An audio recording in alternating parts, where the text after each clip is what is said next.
අයිබෝවන් උතුම් ජයශ්‍රී මහඳුරන්ගේ පිහිට ආරක්ෂාව ධෛර්ය ශක්තිය නිරන්තරයෙන්ම මගේ ආදරණීය රටවිරුවන්ට රණවිරුවන්ට ප්‍රාර්ථනා කරනවා. ඉතින් මගේ ආදරණීය ලෝකවාසී සියලුම දෙනාට උතුම් ජයශ්‍රී මහඳුරන්ගේ පිහිට ආරක්ෂාව ධෛර්ය ශක්තිය නිරන්තරයෙන්ම ප්‍රාර්ථනා කරනවා. ඉතින් චුටි වචන ස්වල්පයක් ඔබ හමුවේ තියන්න කියලා හිතුණා. ඉතින් ඔයාලා කොහොමද? හොඳින් ඉන්නවද?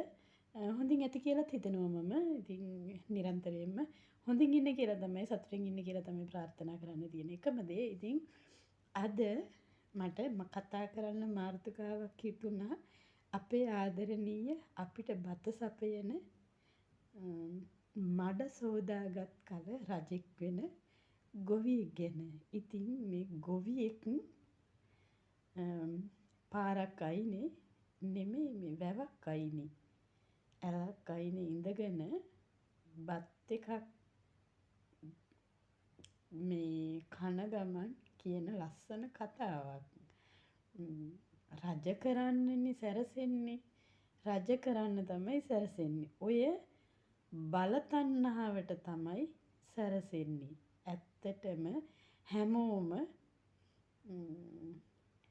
රටේ ඉන්න දුප්පතා වෙනුවෙන් දඟලන්නේ නැහැ. රටේ ඉන්න ජනතාව වෙනුවෙන් දඟලන්නේ නැහැ. ඇත්තටම රටේ තමන් වෙනුවෙන් දඟලනවා මිසක් අනුන් වෙනුවෙන් වැඩ කරන කිසිම කෙනෙක් නැහැ. ආත්මාර්ථකාමී ජීවිත තමයි අපේ ඉස්සරහා තියෙන්නේ. ඉතින් ඔයා වුණත් කවදාවත් හිතන්නේ නැහැ මේක තවත් කෙනෙක් වෙනුවෙන් අපි සේවයක් කරන්න ඕනේ, තවත් කෙනෙක් වෙනුවෙන් අපි යම්කිසි දෙයක් කරන්න ඕනේ කියලා කවදාවත් හිතන සමාජයක් නැහැ අපි වෙනුවෙන්. ඉතින් මම කැමති ඒ වීඩියෝ එක ඒ මාමගේ වීඩියෝ එක මේ මට ඔයාලට පේන්න සලස්වන්න පුළුවන් වෙයිද දන්නේ නැහැ. මම අනිත් ෆෝන් එකෙන් තමයි වීඩියෝ කරන්නේ. බලමු චුට්ටක් ඒක වීඩියෝ කරලා මට ඔයාලට පෙන්වන්න පුළුවන් වෙයි. අපේ දැන් ඉන්නේ ජනාධිපති හොඳ නැහැ කියලානේ කියන්නේ. හරි. අපිත් කැමති. හරිද? දැන් අපිත් කැමති. දැන් මේ රැළියේ තියෙන්නේ මොකද්ද? ආණ්ඩුව හොඳ නැහැ කියලා එලවන්නනේ. දැන් ආණ්ඩුව හොඳ නැහැ කියලා එලවන්න තමයි රැළියේ තියෙන්නේ. දැන් ඉස්සරවලත් මේ ආණ්ඩුව හොඳ නැහැ කියලා එළව රැළියත් මොකද්ද උද්ඝෝෂණයක් කළානේ. හරි දැන් මේක අපි කියමුකෝ. දැන් ඒකත් එලෙප්පා. හරි අපි කියමු මේනත් හොඳ නැහැ කියලා. මේ ජනාධිපතිතුමා අපි එයත් එළවනවා කියන්නකො. ඊට පස්සේ කවුද ගන්නෙ? මේ දැන් මෙච්චර කල් ආණ්ඩු කරානේ හැම එක්කෙනෙක්ම ආණ්ඩු කරා හැම දෙයක්ම කරා. අපි සාමාන්‍ය මිනිස්සුනේ අපි ලොකු මිනිස්සු නෙමෙයිනේ. ඊට පස්සේ දැන් එන්නේ දැන් හරි මෙයක් එළවුම හරි මෙයක් එළවලා දාන්නකො. උතෝර දැන් මොකද කරන්නේ? ඊට පස්සේ කවුද ගන්නෙ? ඒ ගන්න එකට ඒ කවුද හරි මේ කවුද මේ ඔව් නෑ එයා එළවනෝනේ. එයා එළවනවා. අලුක මල එළවනවා. එළවන්නනේ මේ ටයි එක තියෙන්නේ. මේ ආණ්ඩුව හරියන්නේ නැහැ. මේක හොඳ නැහැ. ඒ අතරම එහෙම කොහොමද අපි කවුද ගන්නේ? ඊට පස්සේ යන්න එපා. දැන් කවුරු හරි එන්න එපා. කවුද එන්නේ? ඉතින් ඔන්න ඇහුවද අපේ ආදරණීය ගොවියන්ගේ එක් හඬක් තමයි ඔය. ඉතින් ඇත්තටම ගොවියා කියන්නේ අනුන් ගැන හිතන චරිතයක් කියලා මේ මට නම් හිතෙනවා. මොකද කුඹුරට ගිහිල්ලා තෙමෙන තැනක වාඩි වෙලා කොහේ හරි තැනක වාඩි වෙලා බත් කටක් කන ගමන් එයා අපිටත් බත සපයනවා. ඉතින් ඇත්තටම ලොකු ක්‍රියාවක් කරන ඒ අහිංසක ගොවියාගේ වචන ස්වල්පයක් තමයි ඔබ ඉදිරියට ගේන්න මට පුළුවන් වුණේ. ඇත්තටම අපේ අසරණ ගොවියා මමත් ගොවිතැන් කරන පළාතක රජරට ගැමි පළාතක කාන්තාවක් හින්දා මට තේරෙනවා ගොවියාගේ තියෙන දුක.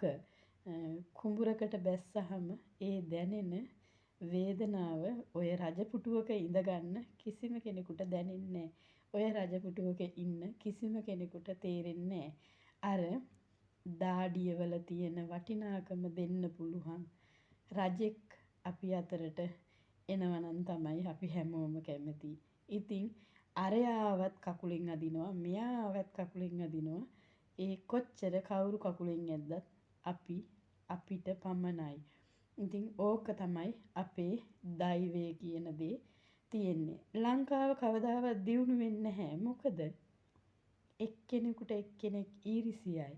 හාමුදුරු නමක් ගත්තත් හාමුදුරු නමක් වෙන්න ඕනේ සියල්ල අතහැර දමා සියල්ල එපා කියලා සසර කලකිරිලා ඔහුගේ නිවන් මාර්ගය සොයාගෙන යන එක තමයි හාමුදුරු නමක් වුණත් කෙරෙන්න ඕනේ. නමුත් මම දැක්ක එක වීඩියෝ එකක් අර හාමුදුරුව බණ කියලා ප්‍රසිද්ධ වෙනවට තවත් හාමුදුරු නමක් කැමති නෑ. ඊරිසියාවට තවත් දෙයක් කියනවා. ඉතින් තණ්හාව, ක්‍රෝධය, වෛරය, ඊරිසියාව කියන එක නැති කරගත්ත කෙනෙක් තමයි අපේ උත්තරීතර චීවරය පැළඳ ගන්න ඉන්නේ. ඉතින් ඒ උත්තරීතර චීවරය අපි ගරුසරු කරන චීවරය පැළඳගෙනත් අපිට බන වෙනුවට අපිට යමක් දෙනව වෙනුවට ඊරිසියාව කියන එක දෙනවා නම් ඒ හාමුදුරු නමගෙන් කීමද ඵලය කියලා ඉතින් කියන්න ඕනේ.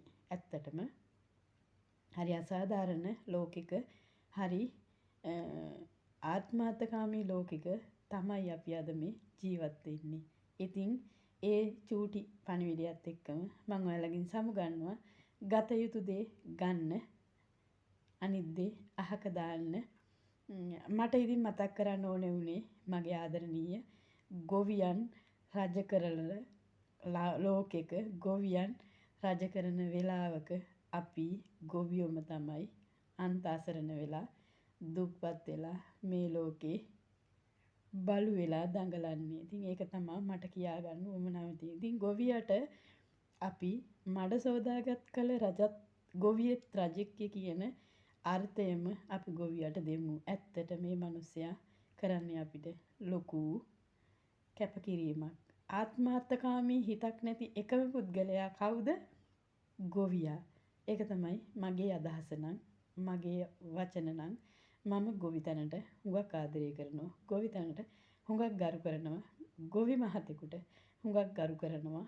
ඒ ගරුත්වය අපි හැමෝම දෙමු කියලා ආදරෙන් ඉල්ලා සිටිනවා. ඉතින් ඔයාලට සියලුම දෙනාට තෙරුවන් සරණයි. ජය වේවා. සුබ වේවා.